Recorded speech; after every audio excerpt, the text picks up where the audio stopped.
إن الحمد لله نحمده ونستعينه ونستغفره ونعوذ بالله من شرور أنفسنا ومن سيئات أعمالنا من يهده الله فلا مضل له ومن يضلله فلا هادي له وأشهد أن لا إله إلا الله وحده لا شريك له وأشهد أن محمدا عبده ورسوله فإن أصدق الحديث كتاب الله وخير الهدي هدي محمد صلى الله عليه وسلم وشر الأمور محدثاتها وكل محدثة بدعة وكل بدعة ضلالة وكل ضلالة في النار وبعد அன்புள்ள சகோதரர்களே, இஸ்லாத்தின் அடிப்படையை நோக்கிய தவறான அணுகுமுறைகள் என்ற தலைப்பிலே நாங்கள் கடந்த சில வாரங்களாக ஒரு சில விஷயங்களை தெரிந்து வருகிறோம்.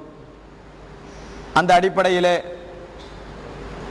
நாங்கள் இதுவரைக்கும் தெரிந்து கொண்ட சுருக்கமான விஷயம் என்னவென்று சொன்னால், இந்த இஸ்லாத்தின் ஒரு மிகப்பெரிய அடிப்படை வணக்கத்திற்குரிய நாயன் அல்லாஹ் ஒருவனை தவிர வேறு யாரும் இல்லை என்பதுதான்.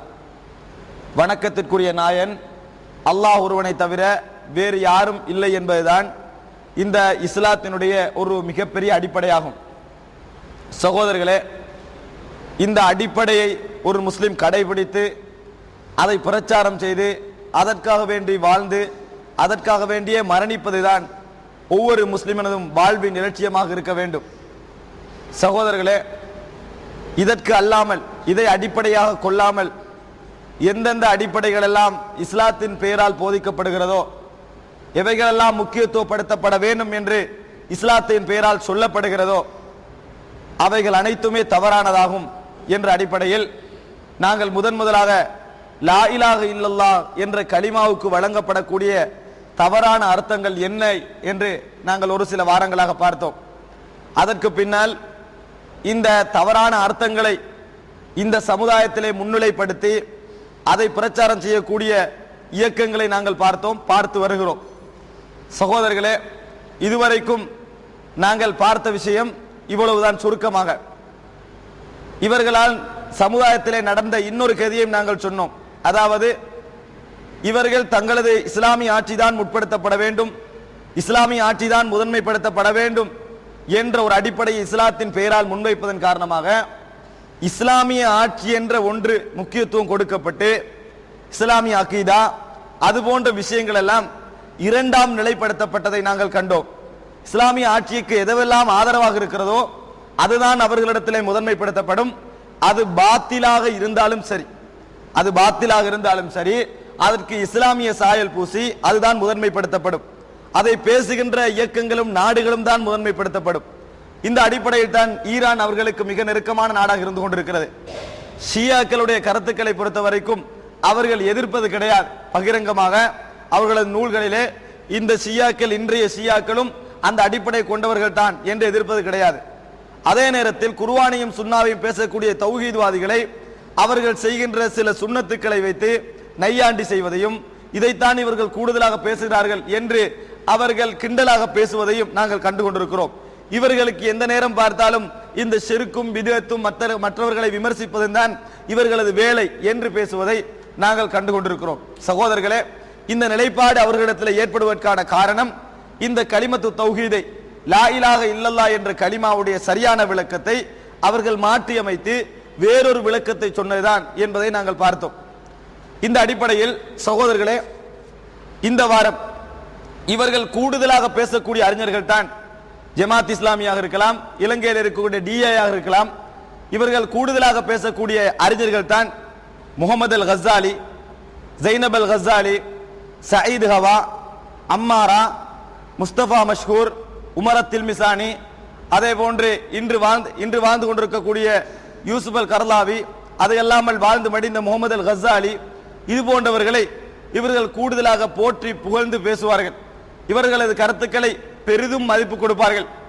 எந்த அளவுக்கு என்று சொன்னால், இவர்களது கட்டுரைகள் தொடர்ந்து அவர்களது சஞ்சிகையில ஏதோ ஒரு வடிவத்தில் மொழிபெயர்க்கப்படும், அவர்களது நூல்கள் மொழிபெயர்க்கப்படும். இலங்கையிலே புகாரியை மொழிபெயர்த்தவர்கள் யார் என்று கேட்டால் இந்த இரண்டு இயக்கங்களுக்கும் பங்கு இருக்காது. முஸ்லிமை மொழிபெயர்த்தவர்கள் யார் என்று கேட்டால் இந்த இரண்டு இயக்கங்களுக்கும் பங்கு இருக்காது. ஹசன், அதே போன்று திருமிதி, நசை, இப்னு மாஜா, அபூ தாவூத் என்று இருக்கக்கூடிய என்னென்ன ஹதீஸ் கிரந்தங்கள் இருக்கின்றனவோ இவைகள் அனைத்துக்கும் இலங்கையிலோ இந்தியாவிலோ பங்களிப்பு செய்தவர்கள் யார், மொழிபெயர்ப்பிலே பங்களிப்பு செய்தவர்கள் யார் என்று கேட்டால் அவர்களாக இருக்க மாட்டார்கள். தங்கள் சஞ்சிகைகளாவது எப்படி தௌஹீத் பேசக்கூடிய சஞ்சிகைகள் சுனன தாரமியை, சுனன அபூதாவுதை, முவத்தா மாலிக்கை மொழிபெயர்த்து வந்தனவோ அது போன்ற எந்த வேலையும் அவர்கள் செய்திருக்க மாட்டார்கள். அது மாத்திரமல்ல, குர்ஆனுக்கென வந்த முன்னே நாள் தப்சீர்கள் இருக்கிறது. இமாம் இப்னு கதீருடைய தப்சீராக இருக்கலாம், அதற்கு பின்னால் வந்த சில அறிஞருடைய தப்சீராக இருக்கலாம். எந்த மொழிபெயர்ப்பையும் நீங்கள் இவரிடத்திலே காண மாட்டீர்கள். அது மாத்திரமல்ல, புகாரியை பற்றியோ முஸ்லிமை பற்றியோ அல்லது ஹதீஸ் கிரந்தங்களை பற்றியோ எந்த கட்டுரைகளையும் காண மாட்டீர்கள். ஆனால் மௌலானா மௌதூதியுடைய நூல் மொழிபெயர்ப்புகளை காண்பீர்கள், ஹசன் பன்னாவுடைய நூல் மொழிபெயர்ப்புகளை காண்பீர்கள்.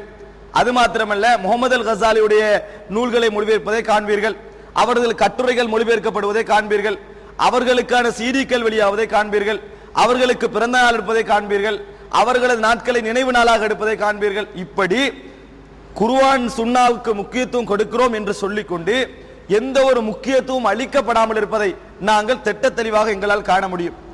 இதனால் தான் இவர்கள் இந்த முகமது அல் கசாலி, ஹசன் அல் பன்னா, சையீத் குத்துப் போன்றவர்களுடைய நூல்களுக்கு கடுமையாக முக்கியத்துவம் கொடுக்கிறார்கள்.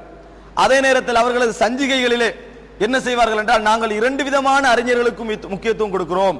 முகமது அல் கசாலிக்கும் முக்கியத்துவம் கொடுக்கிறோம், யூசுப் அல் கர்லாவிக்கு முக்கியத்துவம் கொடுக்கிறோம், அதே நேரம் ஷேக் பின்பாஸ் அவர்களுக்கு முக்கியத்துவம் கொடுக்கிறோம் என்று சொல்லிக் கொள்வார்கள்.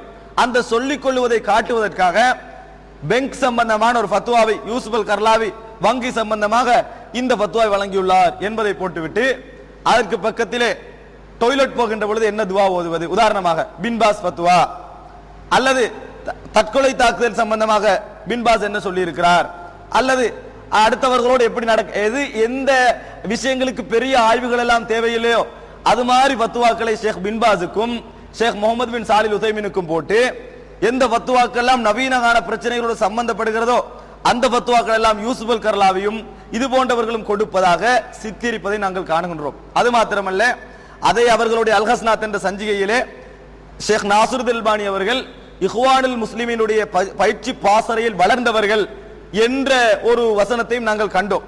ஆனால் இஹ்வானுல் முஸ்லிமுடைய பயிற்சி பாசறையில் வளர்ந்தவருக்கு ஒரு கற்றையும் அந்த சஞ்சிகளே கிடையாது. வளர்ந்த அந்த அல்பானி அவர்களுக்கு ஒரு கற்றையும் அந்த சஞ்சிகளே கிடையாது. தௌஹீத் அவர்களை பொறுத்த வரைக்கும் ஷேக் நாசருதீன் அல்பானியாக இருக்கலாம், ஷேக் பின்பாஸாக இருக்கலாம், முகமது பின் சாலிஹ் அல் உதைமினாக இருக்கலாம், முகமது பின் அப்துல் வஹாபா இருக்கலாம், அல்லது இதற்கு முன் சென்ற இமாம் இப்னு தைமியாவாக இருக்கலாம், இப்னுல் கய்யிம் ஜௌசியாக இருக்கலாம். எல்லோரும் ஒரு சமநிலையில் தான் நாங்கள் வைத்து பார்க்கிறோம் என்பதை சொல்லுகிறோம், செய்கிறோம். அவர்களது எந்த கருத்தையும் குர்ஆன் சுன்னாவுக்கு முரண்பட்டால் மறுப்பதற்கு நாங்கள் தயாராக இருக்கிறோம். எங்களது